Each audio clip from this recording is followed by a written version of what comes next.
Добрый вечер, дорогие друзья. Третий месяц продолжается революция в Республике Беларусь. Вчера был митинг «Шествие против террора». Всю неделю Лукашенко лично запугивал народ, объявил ему войну, сказал, пленных брать не будет. Будет их лишать рук, всех уволит. Медиков, студентов, музыкантов, спортсменов. Везде у него будут работать военнослужащие. И получил вчера митинг, где видно, что люди, которые хотят просто честных выборов, все массово начали болеть. И заболели не то, о чем мечтает Лукашенко, страхом, а у них проявилась вчера очень редкая болезнь, бесстрашие и отсутствие страха. Это было самое показательное шествие за 3 месяца. И самые лучшие видео, когда люди не боятся. Давайте об этом поговорим.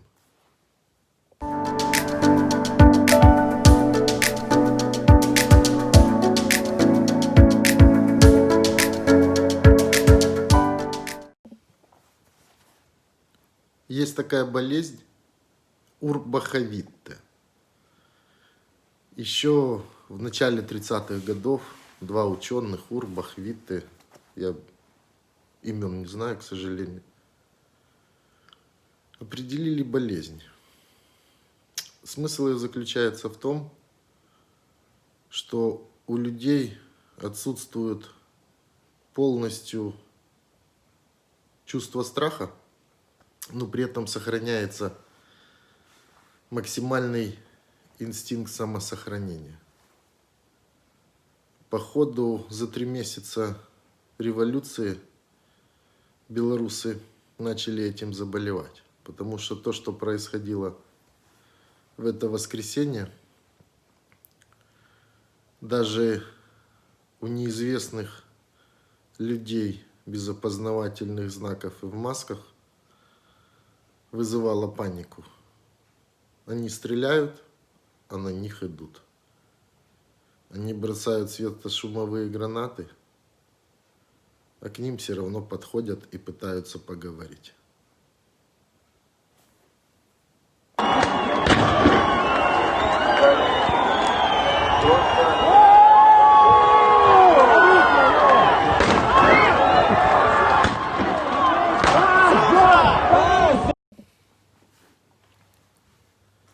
Я только с началом революции в республике увидел много видео и аудиозаписей и узнал, что у них существуют, я бы назвал, сектантские подразделения по работе с идеологией. И то, что накачивают всех этих черномасочников и непонятных бандитов, которые бегают без опознавательных знаков, та идеологическая работа, которая проводится 80% населения, рано или поздно закончится успехом. Потому что они, когда видят, что это все не стихает, что это все не прекращается, они бьют, а люди идут. Они над ними издеваются, а люди идут. Они их массово садят, а люди идут. Они их увольняют, а люди идут. И как бы им Лукашенко не кричал, сколько бедных этих чернокнижников пострадало, и как они там мучаются, они каждое воскресенье видят, какое огромное количество людей выходит, какое среди них огромное количество наркоманов, алкоголиков и проституток. И когда у молодежи уже эта болезнь у Урбаха Витте зашкаливает, то появляются такие кадры.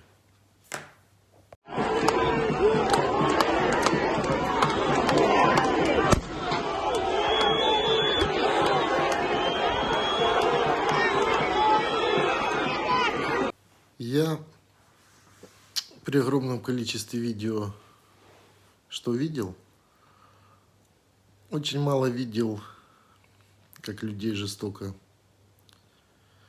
избивают, скажем, люди в зеленой форме без опознавательных знаков. Но насколько бесчинствуют чернокнижники и гопники в спортивных штанах, чистый криминал. Это, конечно, никогда не переделает. Это те люди, которые должны понести криминальную ответственность в любом случае. Они массово сбегут разгонять, конечно, потом митинги в Москве. Но эти шизофреники за диктатора готовы на все. Есть показательное видео, как они вчера так вышли на пешеходный переход и решили просто пострелять по живым людям вдаль, бросить пару гранат и потом уйти. Не знаю, я бы таких людей садил сразу и очень надолго.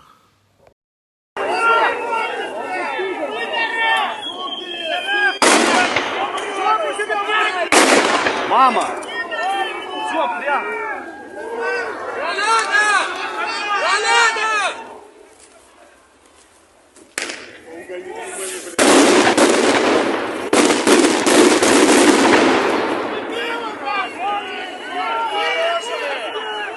Ну! Фашист! Фашист! Мама, бегите! Ну, да подождите.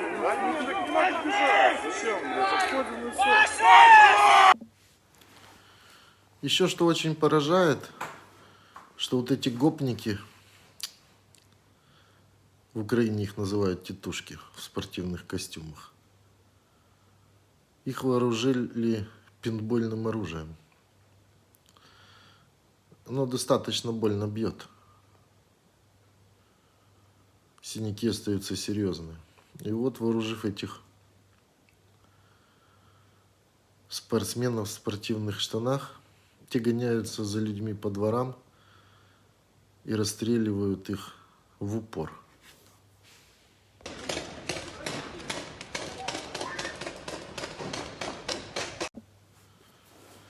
Знаете, у этих гопников в спортивных костюмах,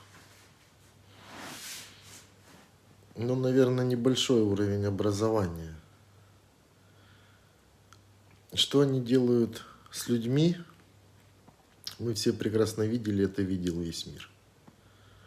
Но даже если у протестующего есть велосипед, и он, наверное, хороший, классный, то они уже ненавидят протестующие велосипеды.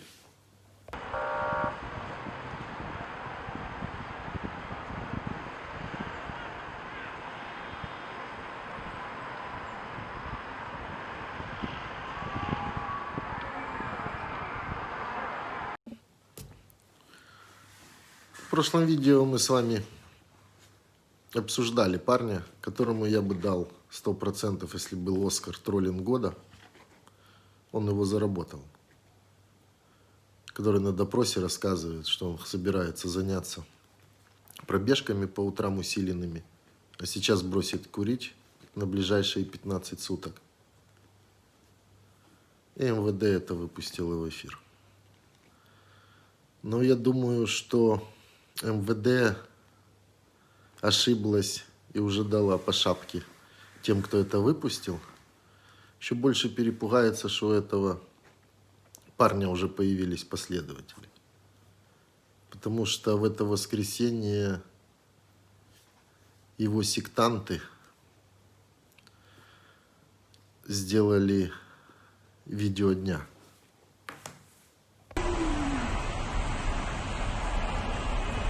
Виталий, слава тебе, Господи! Вот есть Господь, вот видишь? Слава тебе, Господи!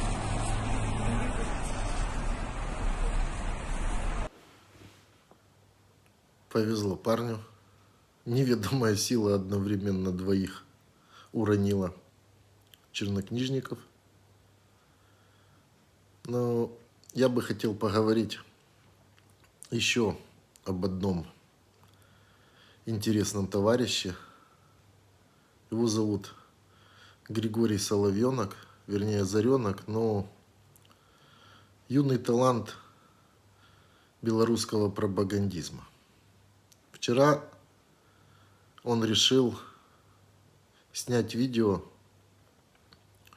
где по счастливой случайности именно перед его камерой взорвали за сутки один единственный протест против ОМОНа.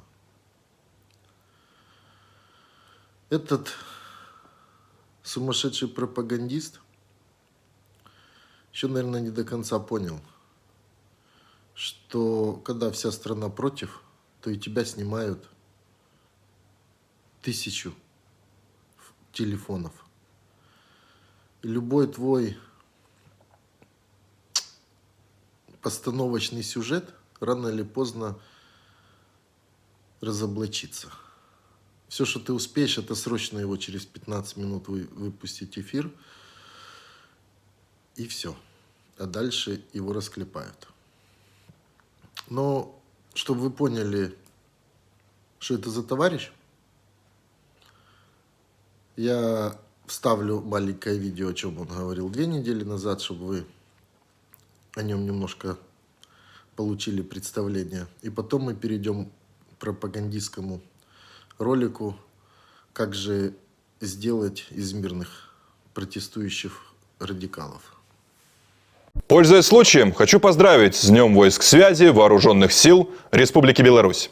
Поздравить как военнослужащий запаса 56-го отдельного Тильзитского ордена Красной Звезды полка связи Григория Заренок. И здесь уместно вспомнить историю. В 1905 году в один момент показалось, что революционеры берут верх. Парвусы и Троцкие уже делили портфели в правительстве, предвкушая свою победу. И тогда царь и премьер Столыпин обратились к народу. По всей империи стали массово образовываться дружины. Простые люди, крестьяне, отставные офицеры и солдаты разбивали обнаглевшие носы революционного сброда. Гидра отступила. И сейчас, выходя на улицы с коктейлем Молотова, заточкой или бомбой, берегите, мерзавцы, свои носы. Есть еще видео, я не буду вставлять, где он рассказывает, что уже виновата не Польша, Украина, Латвия, Литва, а это всемирное правительство делает революцию в Белоруссии, чтобы снести границы и тому подобное. Давайте перейдем сразу к тому видео, которое он снял. Я вас прошу на ихнем же видео обратить внимание, как ОМОН показательно идет налево. Кто в курсе, что-то пытается рассказать, что это где-то там имитацию бега. А тот, кто не знает, поворачивается к оператору и говорит: вы что, провокаторы? Вот что ОМОН животворящий делает. Только что перекресток был перекрыт протестующими, но стоило появиться милиционерам, и проход сразу был очищен. Здесь же в один момент правоохранители бросили взрывное устройство.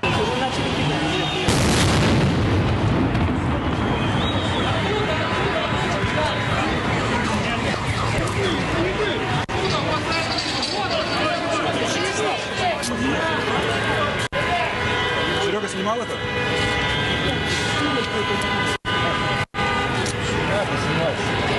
Прилетела эта штука то ли с крыши, то ли с окна. К счастью, никто не пострадал. Подобные взрывные устройства как раз в телеграм-каналах учат делать анархисты и радикалы. Однако фантазия у невероятных сегодня разыгралась. Мотопутилы тут же всем рассказали, что это я взорвал для красивой картинки. Сразу после того, наверное, как отравил на... Буквально через пару часов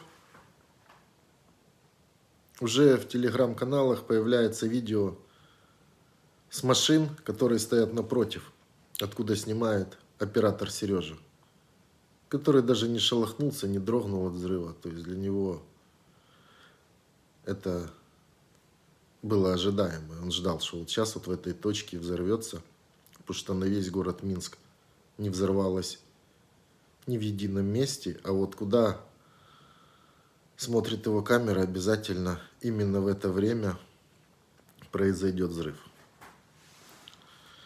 Я не знаю, с таким коэффициентом даже, наверное, в лотерее 6 из 999 невозможно выиграть. И камера, которая с машины стоит напротив, снимает, как идет ОМОН. За ним находится оператор Сережа с Озаренком. Еще непонятные люди в штатском. И прямо по курсу камеры летит неизвестный предмет. Все довольны. Никто не вздрагивает, никто не прячется, никто не отворачивается.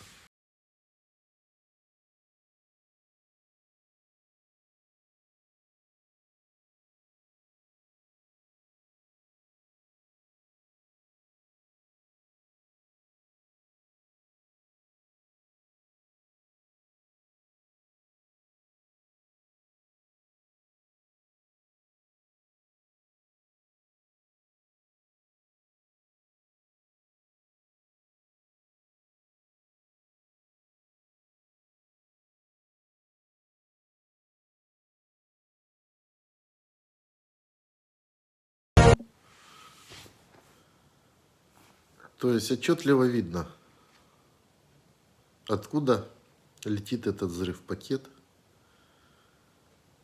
и почему оператор Сережа все это снял. В Белоруссии каждую неделю митинги, и каждый понедельник у них марш пенсионеров. Батька ничего не может сделать. Сегодня то количество пенсионеров, которое вышло в Минске, оно еще больше ему дарит бессонницу. Но закончить я бы хотел пророческими словами Немцова про вашу революцию. Вот почему диктаторы так боятся вашей болезни бесстрашия. Я очень хочу, чтобы Беларусь стала свободной. И могу сказать почему. Потому что если вы станете свободной, то у России тоже будет шанс стать свободной. Я считаю, что у вас, несмотря на драматизм многолетней вот этой диктатуры, у вас шансов стать демократической европейской страной, гордой и независимой, больше, чем у России. Во-первых, потому что у вас нет имперского комплекса по очевидным причинам. Во-вторых, вы абсолютная сердцевина Европы. Кроме того, все-таки народ образованный, Европа совсем близко. Короче говоря, если у вас получится, то и у нас получится. Классно, говорит Немцов. Жалко, что его нет уже среди живых. А те, кто просил его убить, до сих пор находятся при власти. Я никогда не говорю ни в начале видео, ни в середине. Подписывайтесь, ставьте лайки. Я хочу, чтобы на канале были единомышленники, люди, с которыми мы на мир смотрим одинаково. Если они дошли до конца этого видео, значит, нам в жизни есть о чем поговорить, что обсудить, и мы на мир смотрим одинаково. В мире хороших людей больше, подпишитесь, поставьте лайк. И если вам понравилось, оставьте комментарий. Живе Беларусь!